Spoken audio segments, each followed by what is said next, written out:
Hello, everyone, and welcome to today's session. I'm Christine Ivanko. I'm with Motivity, and we are so excited to bring you this future-focused presentation. Our platform, Motivity, serves as the backbone for data collection across 300 amazing organizations. And since joining Motivity in 2016, I've been super impressed at how this company has addressed technology and really strived to make the most of it. We're backed by the National Institute of Health grants. We're the only data collection company that I know of that has NIH grant backing. And it's really designed to get the most out of data collection. So if you're curious to know more, please sign up for a demo on our website, motivity.net. Now, normally Motivity provides CEUs for presentations on Behavior Live. This one does not qualify. However, we are confident that your time is not going to be wasted. One more thing I want to mention before I introduce everyone is that if you'd like for our presenter or our host to address something specifically or answer your question, please use the question button and not the chat function. You'll be able to vote for questions that you want to have answered if you don't have any of your own. Feel free to use the chat function to just chat. But it's really a great honor to introduce our speakers for today. We have two. Mandy Ralston is serial founder, an award-winning entrepreneur, an international thought leader, and a 25-year veteran practitioner and subject matter expert in behavior analysis and autism. Her most recent venture is NonBinary Solutions, which is a data analytics and technology firm making clinical decision support systems for constituents of neurodiversity.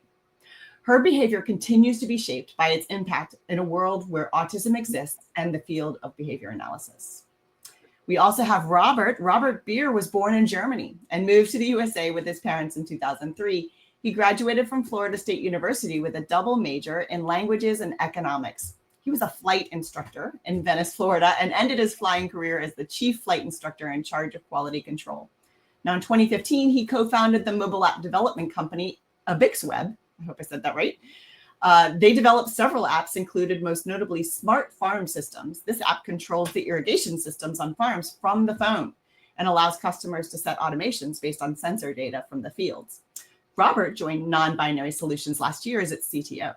All right, I'm going to turn you over to Brian Curley, who is Motivity's Chief Creative Officer, and he's going to be your host today. Take it away, Brian. Thanks, Christy. Appreciate it. All right, this is episode 2 of Future Focus, where we get to shed some light on unique ABA technologies.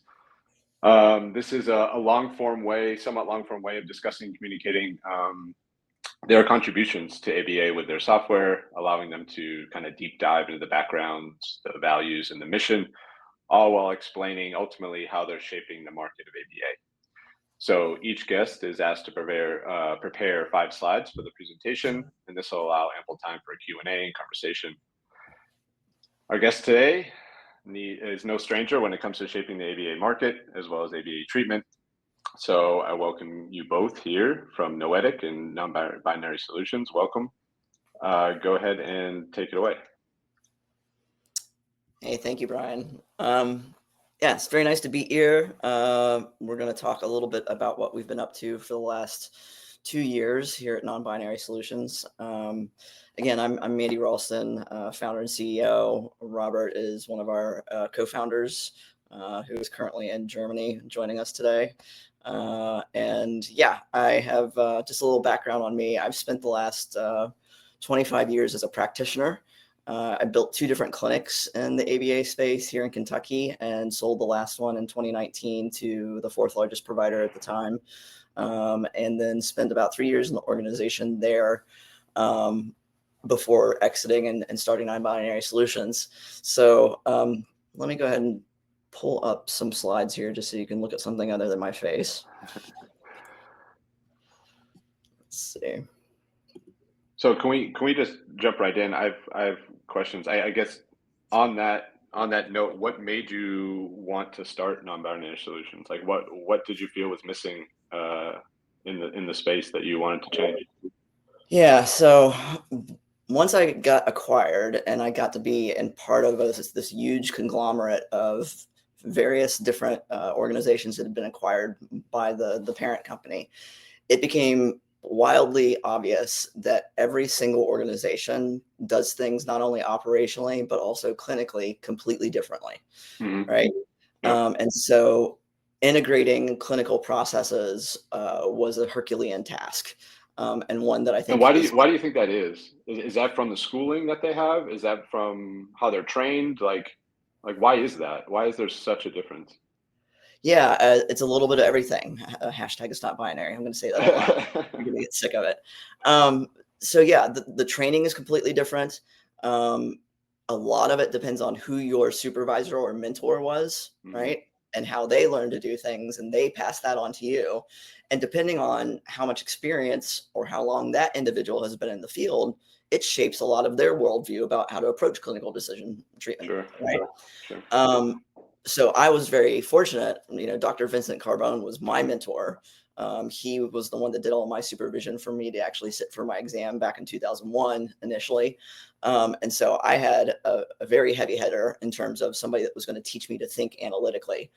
Whereas today we've had a 500% increase in the providers, board certified behavior analysts, and over half of the field has less than 5 years of experience. Sure. Right. So to make things even more exciting, a new behavior analyst that is 1 year and 1 day past their certification can now start supervising the next cohort of individuals to sit for their exam. Right. So imagine. So you got a lot of small business owners. That's right. Yeah. Got Yeah. So they're passing down their very narrow experience level, right? Sure. In a lot of situations. And most of what makes somebody an expert is a lot of mistakes, right? And it takes a lot of time to make a lot of mistakes and learn from those things. And so, folks that are fresh out of whatever professional school are just not going to have the same breadth of worldview as people that have been in the field 5, 10, 15, 20 years later, right? Yep. And it doesn't matter if we're talking about behavior analysts or if we're talking about doctors, right? The big difference between the behavior analysts and the doctors is that there is a very standardized language about clinical treatment decisions that go on. Whereas behavior analysts have just 9 CPT codes to describe all the billing activities that we engage in. The healthcare field at large has thousands, right? And it's very specific. Everybody can agree that when somebody goes in to do a tonsillectomy, that's a pretty standard procedure, and all the doctors in the world know exactly what that looks like, right? Sure. Whereas if you get 100 behavior analysts in a room and you say, how are you going to treat this kid from intake to outcomes, you'll get 100 different versions, right? Sure. So that's sort of the problem that we're trying to solve for here with building Knowetic. So are you trying, I guess in that light, I've constantly had this battle since I've been in ABA starting in 2015, and especially in the software market, is how do you stay true to the clinical while still providing what you need to get paid? Right. Yes. That's like the ultimate goal in taking clinical documentation, clinical data. So are you trying to find a way to connect those two dots in the most customized way, yet make it some sort of unique software? Yeah, I'll try to explain what the software does at a high level, and Robert's going to give us a demo so we can really see what we're all talking about here. Cool. But ultimately, what the software is doing is standardizing the treatment decision process, not the decisions themselves, right? Okay. So again, having a very dynamic and robust ability to bring somebody into your care and understand who that very specific person is. What is their complete background? What are all their diagnoses? Have they gotten all of their diagnoses? If they've gotten their diagnoses, did they get them from a primary care physician or did they get it from a multidisciplinary evaluation? Because those are two very different diagnoses. So yeah, understanding their background related to their medical conditions, history of trauma and adverse events, understanding their household, their culture, their strengths, their interests, if there's any legal custody arrangements, all of it, right? And also their social determinants of health, because what we're really interested in doing with this intake process model within the software is understanding who are these very different people who happen to share a diagnosis code of autism and sometimes ADHD and sometimes the other neurodivergent conditions, right? Because they're very, very different people, and therefore what is going to be effective in terms of treatment and what is going to be meaningful in terms of a treatment outcome are also completely different. Sure. And so the care navigation model helps standardize the decision-making process as you bring this person into your care, and it makes recommendations about the action items that need to occur even before day one of assessment and treatment. And what happens as a result of all the user data is that we start to get a database of all of these very different people, right? And then by using that database and matching to the outcomes that occur at 6 months, 12 months, 18 months, so on and so forth throughout the treatment cycle, we can point back to the phenotype or the behavioral profile of the person that we started with and say, what of these decisions were actually effective? And therefore, when we have a very large database, we can start to munge that information to understand there are various different types of profiles of people. And so really what we're looking for in 2 years' time is to be able to say, this type of person with autism tends to do well in this type of environment with these types of interventions for this intensity, so on and so forth. Sure. So really being able to have a trajectory related to the individuals at that point. Yeah. Okay. There's a lot to unpack. There's a lot to unpack there, especially around milestones and what is an outcome. But let's dive into it, and I'm sure you probably will go deep into that through the slides. Yeah, I made very general slides because it's a lot to try to unpack. Yeah, of course. Time, and so I'm going to let you sort of direct this conversation as much as you want to. Sure. Just for this first slide that you're looking at here, this is our logo, Knowetic. That's the name of the software, and that gentleman there in the right corner, that is Knowetic. So he's your nice little AI chatbot who is going to help take the mystery out of treatment planning for you. So Okay. little play on cryptology there for you, Love all it. you nerds, right? And so Robin's going to explain what Knowetic does with us, but yeah, what we're really trying to solve for here again is that this notion that there really is no consensus around what an outcome is. There is no consensus around how do you choose what assessment tool might be appropriate to use with this particular client. What currently happens right now, and I can say this honestly because I did it for many, many years, is that a family will come in and they'll say, my 8-year-old son still isn't toilet trained. He only eats 5 things, and he won't sleep in his bed at night. He gets up at 3 o'clock in the morning, crawls in bed with us, and that's a problem. We don't want to have that happen anymore. And the provider says, great, we'll do the VB map and we'll do the Vineland. And neither of those 2 assessment tools have anything to do with the 3 areas of quality of life that family just told you was impacting their household, their meaningful outcomes. And, that some of that works if you are a seasoned practitioner and you know how G12 on the ABLES relates to an outcome of getting somebody toilet trained. Sure. I can do math, right? I know how it relates.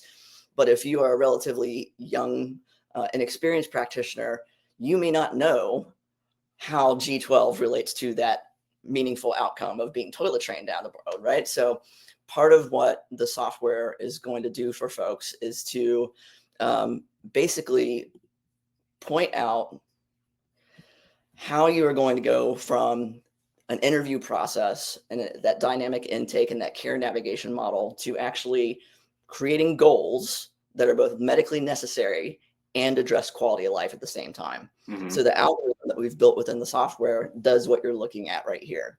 It says, okay, based on what this person told you, what would be an actually quality of life impactful area that we could work on? So if you have something that relates to their quality of life, then that's going to be a socially valid, meaningful outcome for that person, right? Sure. And at the same time, what assessment tool might be an appropriate measurement of our baseline and our intervention data moving forward so that we can tell whether or not we were actually effective of addressing this area of quality of life based on an assessment tool, which is part of the definition of medical necessity. It says that it has to be tied to an assessment, right? Sure. So that's how many part of 2. those assessments are these supplemental assessments? Do any payers require certain assessments that may Some not payers. fit into here? Yeah, some payers do require assessments, the very specific ones, right? Most of them are pretty agnostic about it at this point. Still, they've allowed us to dictate which assessment tools. So I'm hoping that we can take advantage of that and start to broaden our viewpoint on what assessment tools might be appropriate at that point, and then advocate for our field and for our clients about why those assessment tools might be appropriate in these cases. Sure. There's one provider for sure that has very specific stipulations around which assessment tools you can and cannot use, but that's a different talk show altogether. So if they require one that these behaviors are not tied to this specific assessment, are you recommending like supplemental? Yeah, absolutely. I mean, with the software, and again, I think it'll make more sense once we do a little demo here. You will see that what the software does is recommend things for the provider or the user to do, right? It does not tell you what to do. It does not supplant clinician decision-making at all. It's based on all the things that we've taught it to do and the logic that I've come from 25 years of practitioner experience. It's making recommendations. Now, if you don't agree with any of the recommendations, you can specifically say, I disagree. And what we ask the user to do is to give us feedback on why you disagree with that. Like, what other criteria were you thinking of that would make that not a recommendation for you? So yeah, it could be supplemental assessment tools to go with whatever you're required to use. But again, I think the real sauce to all this is that we will have this gigantic data set through all this usership that will then be able to speak clearly about what's been effective and what's not effective, right? Because if we find out that using the VB map with an 8-year-old about toilet training is not effective, then we should stop doing that, right? Yeah, of course. Yeah. Right. Yeah. So the idea here is that the machine is quite good at tying these three sort of disparate and complicated matters together. The idea of tied to assessment, quality of life, and it has to be tied to the actual DSM criteria to be a medically necessary goal. So now, is this based on what you're saying? The output of this thing, however you wrap it up, is extremely useful to the entire market, right? To the entire industry, right? This is extremely relevant data that has to do with, for lack of these personas, or I don't remember the word you used, profiles. Yeah. That could be then tied to some sort of outcome, right? So you have a use case essentially, but the use case is generalized, right? So do you have any plans on publishing that in any way, or do you is it kind of like you get the benefit of that data by using the system, or do you see more of a relevance to help the industry by publishing that data in a different way as well? Do you want me to say it again? Hashtag is not binary. We're going to do both, right? Okay. Yeah. I mean, we don't have to choose one or the other. We can do all the things. And I think the more that we have contact with our users and our customers, the more we're getting feedback about what's important to the field themselves. It's part of what we wanted to get on Future Focus here and talk with everybody about this, is because we're looking for more beta users to come in and help us with training this Knowetic chatbot, right? So Robert, I'm going to stop talking for a second and let you talk about the large language model and what's different about this in terms of what people understand about AI, machine learning, and ChatGPT, and how this is very different and very controlled environment. Sure. So at the moment, there's obviously a lot of buzz out in the world, mostly about Meta and Google and all of these big large language models that you can interact with, that can basically, what the tech term would be, hallucinates, or in other words, just tell you things that aren't correct and that are about really completely wrong. So now the nature of a large language model is it has to be trained on a lot of text in order for it to have the ability to speak like a human would, because you do have the feeling you're actually talking to somebody. But exactly like a human, a large language model also has a memory. So it can remember things that it has in its database, and that's where these hallucinations from the large language models come from, because they just remember something, but it may not be the correct memory. So it's very, very similar actually to how a human would be, because we have all read a lot of different books, and we may remember some of those things verbatim, we may remember some of them sort of, and we may say something wrong in a conversation. So that's kind of just the nature of what these large language models do.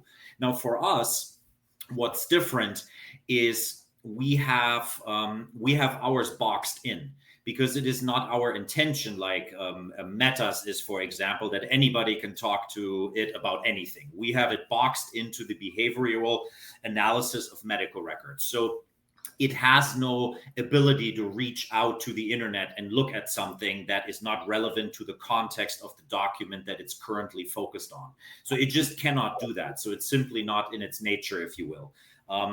And that takes away the hallucination aspect. Now, that said, inside of the documents, it can still sometimes, of course, phrase things in a different way that may not sound perfectly correct, or it may sometimes accidentally say that the patient is 12 years old instead of 11. So little things like that are possible, but it's always within the context of the patient that you're talking about. So that, of course, brings in a really, really huge advantage, because you can train away these little errors that it does. And that's currently what we're doing. And just in the last 3 weeks, we've already seen an incredible amount of improvement, because it just gets really, really good and very, very smart very, very quickly. Sure. So this is the recommendation. Fun to watch. This is the recommendation model you're talking about, correct? No. So the recommendations, I'll show this to you in a minute, they're running in an algorithm, but the AI has access to the algorithm, if you will. Okay. So you can then chat with the AI about it afterwards. At the moment, we have the AI. Okay. Right. Okay. That makes sense. Yeah, I was wondering where the AI was in the workflow. Like where did it step in, right? Because the way I'm hearing it is that you have these profiles at the beginning that are, I guess, from what I'm gathering, is that they're quite structured data at the beginning, right? It kind of has to be in order for things to work. And then on the outcome side, right? We still haven't gotten to that point, but I'd imagine there's a little bit of gray area there, but it would still be somewhat structured. So are you finding these outcomes to personas? Like, are you connecting that dot? Is AI helping you in that way as well? Well, I'll share my screen in here and try to give you a long view. So within the software, you've got what we call models, and that's a bad word for it because it gets confused with AI. So call it a module, if you will, instead of a model, right? But we've got several of them that go in a sequence. And so the first one, like we talked about, is that care navigation model. And that is understanding who this person is coming into your care, developing that very specific profile of this first client, right? Sure. And then from there in the journey, through the software, you're going to go into the goal development module. And that is going to help you select meaningful outcomes based on quality of life that are tied to medical necessity, right? And then the next sequence in the software is a forecast of about how many hours we think this person will need in terms of intensity, right? So sort of putting them into a bucket of, we think it's about 25 hours. Now, it's important to note that that's a clinical recommendation. And again, the clinician is allowed to say, I agree or I disagree. And then you get to tell us why if you disagree. But then that is just the clinical recommendation. That is not necessarily the operational reality, right? Sure. Because you might say, I think this kid needs 30 hours a week. And because of cost or because of the family schedule or whatever it is, the family says, we only want 20, right? Yeah. And so those are different things within that sequence. And then from there, future modules that will be coming include a communication modality. So what communication modality is actually appropriate to use with this person, because you've got sort of a three-legged stool with these folks, that you have what the client prefers, right? Mm-hmm. So it could be sign language, picture selection system, vocal, or device of some sort, right? So you have what the client prefers, and then you have what the environment supports. And the environment includes the parents, the school, the clinic, and the funding environment, what they'll pay for, right? And then the third part of the stool is what the clinician is competent in, right? Because you could have a situation where the client prefers sign language and the environment prefers sign language, but the clinician is only competent to teach PECs. And so based on that, the algorithm says, based on what you told me, this is your best first selection, and here's your second best. Now you need to go back to your client and say, given the risk benefit analysis, which would you prefer, right? So it gives you recommendations based on that offset. And then from there, you go into treatment selection and sort of the same thing, right? Like there's client preference, there's what the environment supports, and then there's also what the clinician is competent in. So based on what you've told us, this is what we think is going to be the most appropriate. You still get to select yes or no. I agree, I disagree. And from there, the final sort of sequence to it is going back and using this data that you've planned out all your treatment decisions, and then going back to the assessment that you originally started with and saying, where's your score now at 6 months? Where's it at 12 months? Where's it at 18 months? And so that's where we go from point to point and start looking at what happened with your behavioral profile. And based on all of those decisions that you made, what happened to your assessment scores? Got it. So you've been doing this a while. To me, this sounds like the right path. It seems like a structured way of getting to proper treatment plan, let's say. Is this something? Is this new? Is this are a lot of people using this?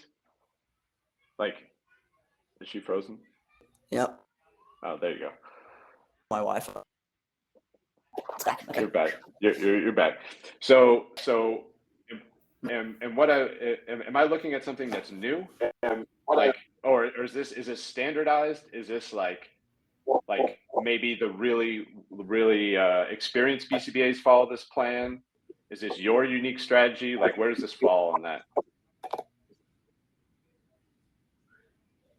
Yeah, this is patent pending. We've last week actually we've had a provisional patent in place for a while. This is based off of my 25-year and so yeah, this is brand new in terms of the software itself. Cool. These types of software have been in healthcare for years, but this is the first time it's been applied to autism and neurodiversity in this type of fashion. Super cool. I would also on that front add that, of course, with the onset of having the ability to use artificial intelligence now to sort of sit behind all of this. I mean, this is a perfect slide to sort of talk about this. That, of course, brings in a different dynamic now, too, because then over, let's say, 6,000 patients, over that data set, over 6,000 patients, it's going to be very, very easy now to actually show what has been the better approach, to where you can then actually go to clinicians and say, hey, listen, this has nothing to do with you. It's just this over here works better simply because it works better. Where that has not been possible, because of course, how are you going to get 600 clinicians from all over the world into one room to actually come up with this? This just doesn't work. And we are now able to actually do that. And this I think is where, for the understanding of what the AI does, is that at the moment, the front-facing portion of the AI, which we bring to the customers and to the clinicians via the chatbot, is probably 5% of what the AI will do in the future. At the moment, it sits behind everything and it watches. And we take the rollout of it. What are we bringing the AI into, customer facing, clinician facing, to where it's going to start impacting what's happening, from a very, very conservative point of view, because we obviously want to make sure that every next step we take has been vetted, tested, beta tested, given to customers, re-beta tested, and so on and so forth. Yeah. Of course. So that big data set has to be seeded from someplace, right?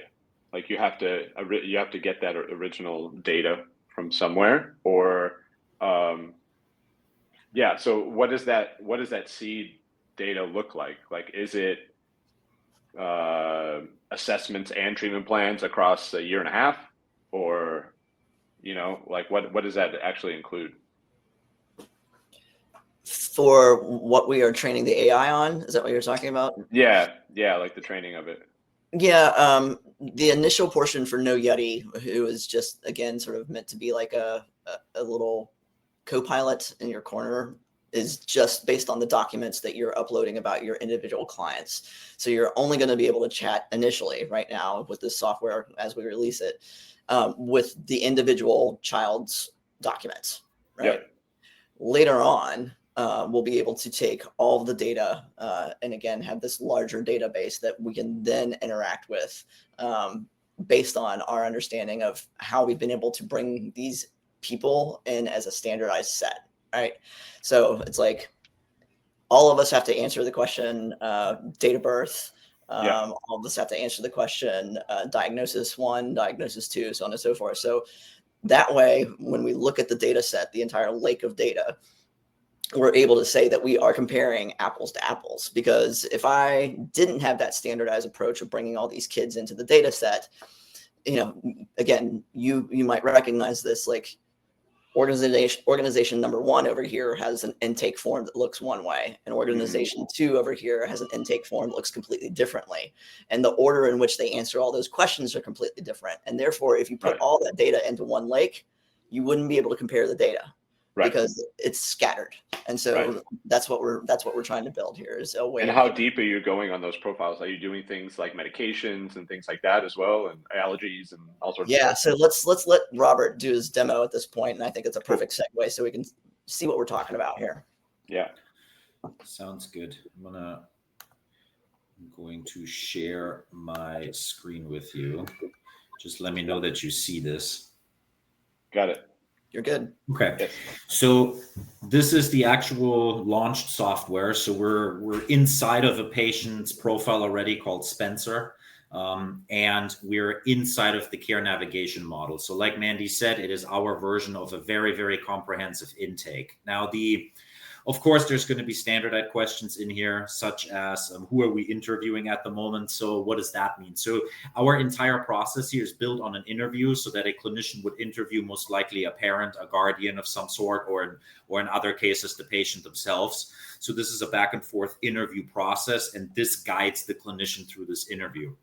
Now, the thing that is unique about this is, and as you can see, we're covering a lot of territory. So we have a lot of different categories on the left side, from the home environment to the medical history, to all the diagnosis information, education, strengths, interests, behavior, communication, any kind of referrals done. And then within these individual sections, the question set is relatively large. And then what happens is, depending on how these questions are answered, this care navigation model changes. So no two people are likely to ever answer this in the exact same way. Now, of course, in theory, there may be some, and that's again why we love to do it this way, because we can actually build as Mandy said, the different profiles. But for example, if we have does the client reside in more than one household? If we say no and we move on, we're in the next section. But if we say yes, we come to 2 new questions. So this same principle runs through this entire model. And then depending on where you answer what, this may change. You may go down a completely different question tree that is quite a bit longer than if you had answered a different question. Sure. So, and this happens everywhere. So, for example, with the diagnoses, is this multidisciplinary? Yes or no? So, depending on which answer this is, the model changes again a little bit, and that happens throughout the entire thing.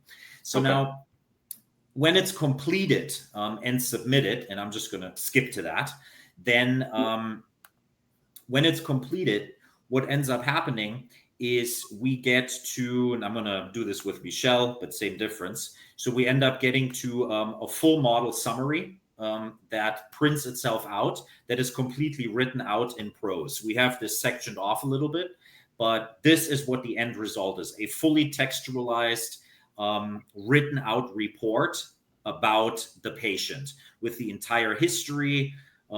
This report is written, and since the questions are so unique, since they adapt, no report is likely to ever be the same. So with the help of AI, this could actually be taken and immediately used as the final report. So at the moment, we're just waiting for customer feedback to see, should we build a really robust export system? Is it enough to have it in here? So we want to make these decisions with everybody together. But this is what comes out of it, right? And this textualized data set, if you will, we of course have everything in a database where each question has a corresponding answer, but the AI doesn't actually want a database. The AI wants this because the AI reads, as as the nature of it from the large language model, it reads everything. So this is actually what the AI gets. And all of this information then is stored in the just in the documents section, and then you see the entire report that we just reviewed automatically saves itself here alongside of any documents that the clinician likes to upload. This could be any kind of documents that were uploaded as part of the care navigation, such as custody agreements, medical reports, medication, anything that is valuable in that moment, or anything extra that can just be uploaded here. And then as soon as the files are here, the AI will have access to it. So the AI basically reads the document, if you will. I mean, of course, there's more things happening in the background, but for the purpose of the discussion, it reads it, and it then has a perfect memory of it instantly. So what we can it do that without having without knowing the document that it's reading? Yes. Yeah, that's correct. Wow, so that's interesting, because a lot of times that you would need to train it on a specific format, right? So they so that's what we've been doing the last month very intensively, is training it to train itself how to read documents. Right. Yeah, that's huge. That's so they could upload like anything. Yep. Anything. Essentially. And anything. You can make sense of it at least. Yeah, anything. So and this is what I was saying earlier, actually, where the it cannot hallucinate because it cannot bring in false information that have nothing to do with the patient. But the thing that can happen is it can misread a document because it just hasn't taught itself that specific format yet. So this is why we're currently opening this up for beta, so that we get as many people in here as possible to help us actually just ask it questions so that it just keeps training itself. That's really one of the main goals we currently have. But just as an example, I mean, you guys don't know anything about Michelle, but I can promise you this is not a staged event. I now have the ability to ask Knowetic anything I want about Michelle, and whatever the documents have on Michelle, it will be able to answer. So if I say, for example, why don't we let somebody suggest a question? Brian? Sure. Yeah, let's see. What should we ask Knowetic? Yeah.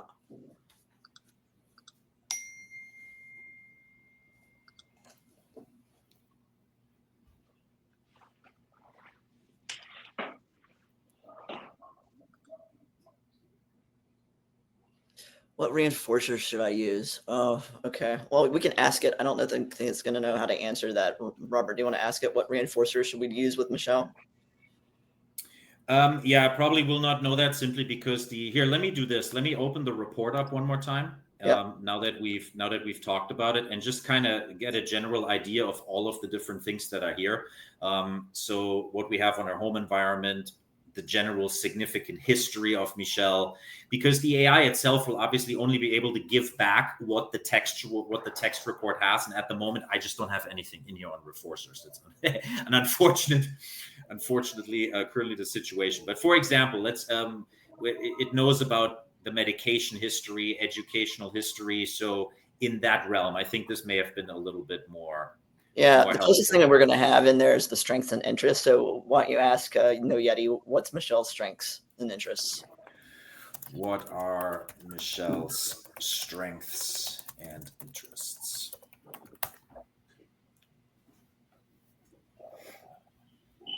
Yeah, I think in this particular case, the reinforcers, it's just the vernacular question. But this is a very good use case, because if you do ask Knowetic something and you don't get an answer that you were expecting, then you can always rephrase the question. Right. Okay, so Michelle's strengths and interests include the ability to follow instructions and rules very accurately when taught in the correct way, and a tendency to be honest and or non-judgmental. So that is what happened in the interview. That's what the Guardian in this particular case. I mean, this is obviously Michelle doesn't exist, Right. but this is how the interview process went. The way I had structured it with her.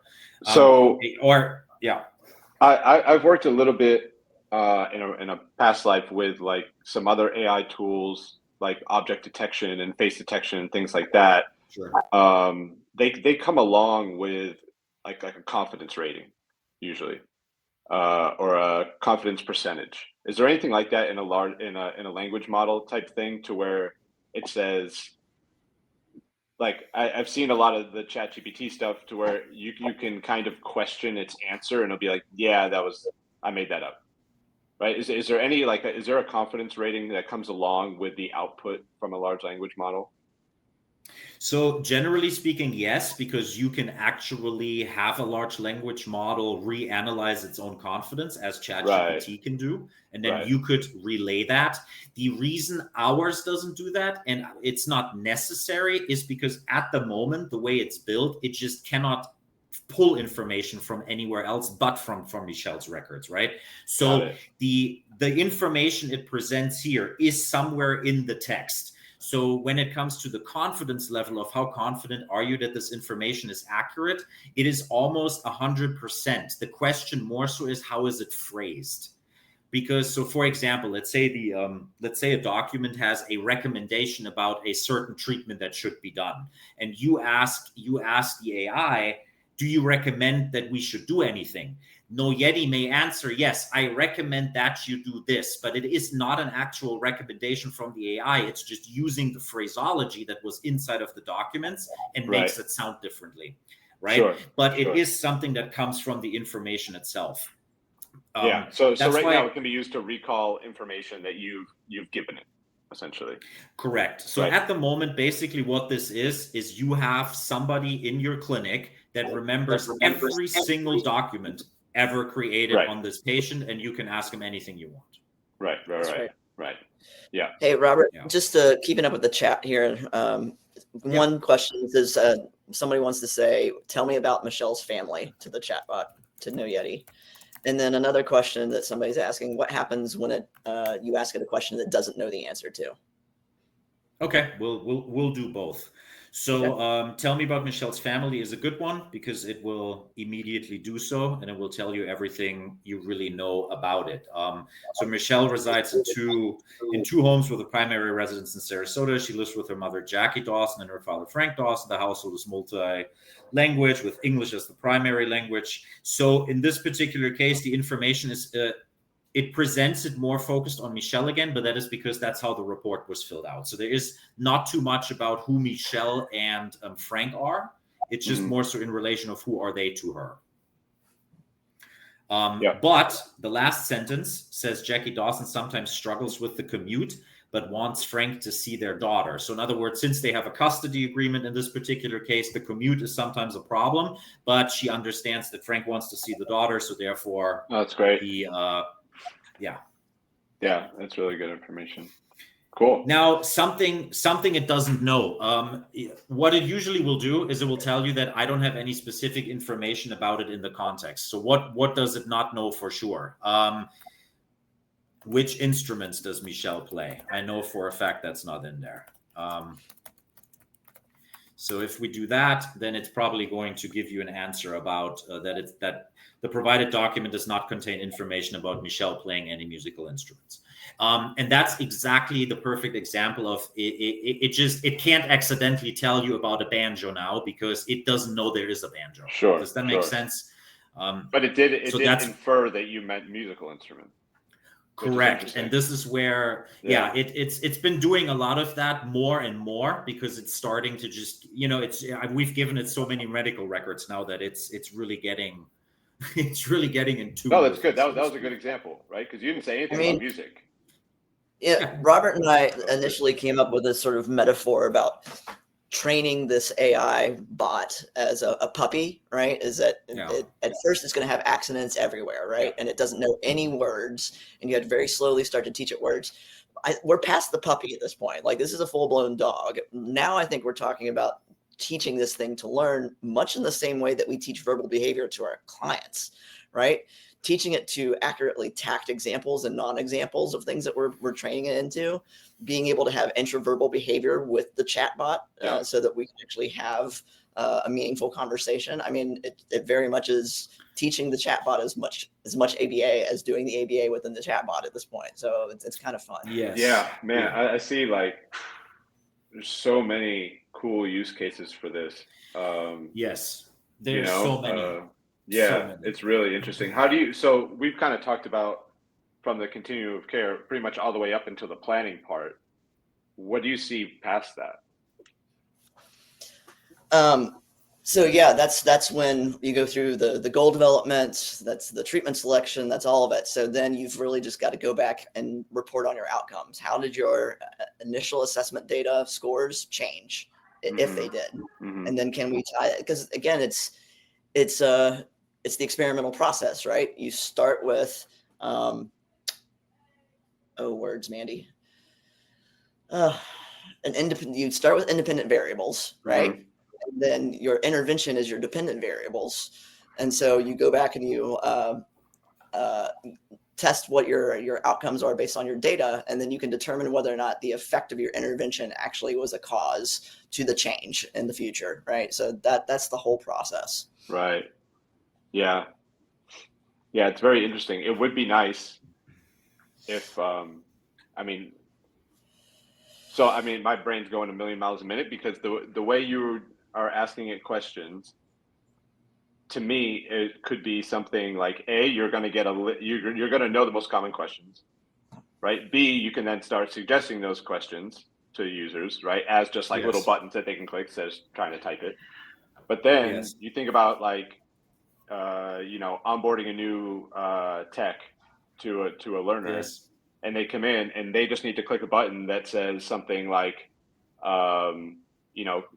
like what Kara mentioned here, clarify information on the BIP, all right, on the intervention plan, and you can just quickly take all this documentation that it has, and it's like asking someone who's sat and watched every single thing with this child since day one, and you're just asking it and it just spits out the answer. So in order to get up to speed with a client, right, there's such a huge leap there. I think that could be really useful.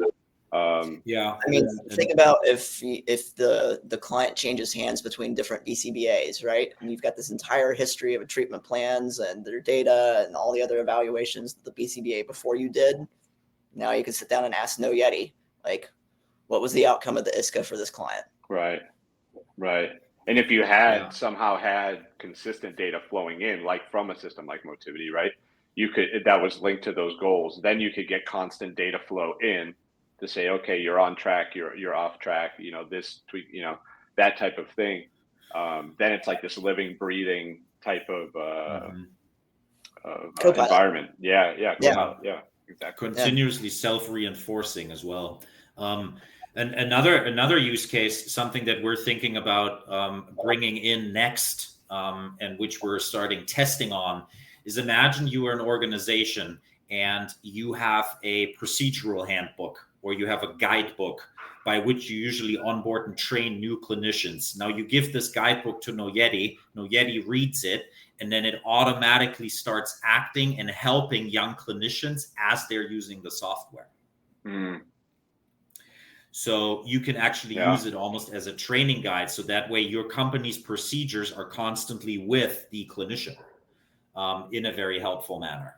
So that is something that it can do too. That's why this front-facing idea here of medical record review is already extremely powerful, but that may be 5% of what this will be. Yeah, of course. Yeah.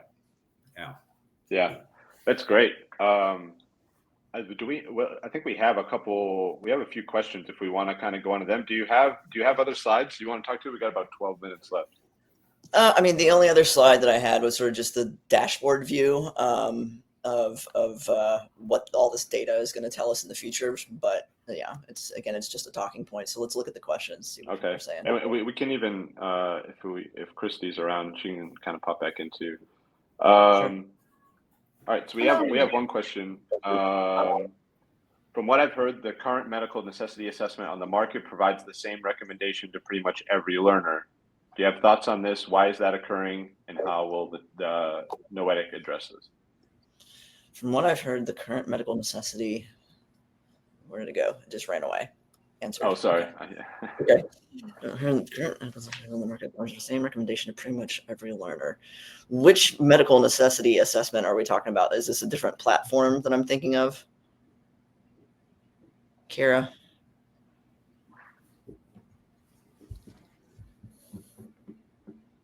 Yes. Okay.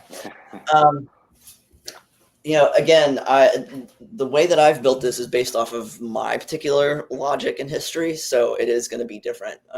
That's sort of part of the patentable content, the intellectual property here. And I'll be very upfront to say this. Like, do I think we're going to nail all of this straight out of the gate? No. Yeah. Right? Like, we have put together a system and a bunch of logic to try to guide some of these treatment decisions. And what we're going to find out is where we're right and where we're wrong, right? And based on where we're wrong, we're going to update the software and the logic so that it's continually getting smarter and smarter, right? So if we find out that it's doing something like that, that our medical necessity model is pretty much making the same recommendation every time, A, that's a problem in general. But B, I'm going to get into the software and the logic and train it properly so it actually differentiates between different types of clients. Right. So, and let's hope, so like going onto the second one, on how to push back with insurance companies who insist on an assessment that isn't appropriate, right? In that same vein, I mean, you're going to get like biases almost, maybe, right? From this model that say like, or maybe you need to build that in to say like, hey, this assessment's being done, although we don't think that it's going to be impactful for these behaviors, it is being done, so we're going to give it to you, to this model, right?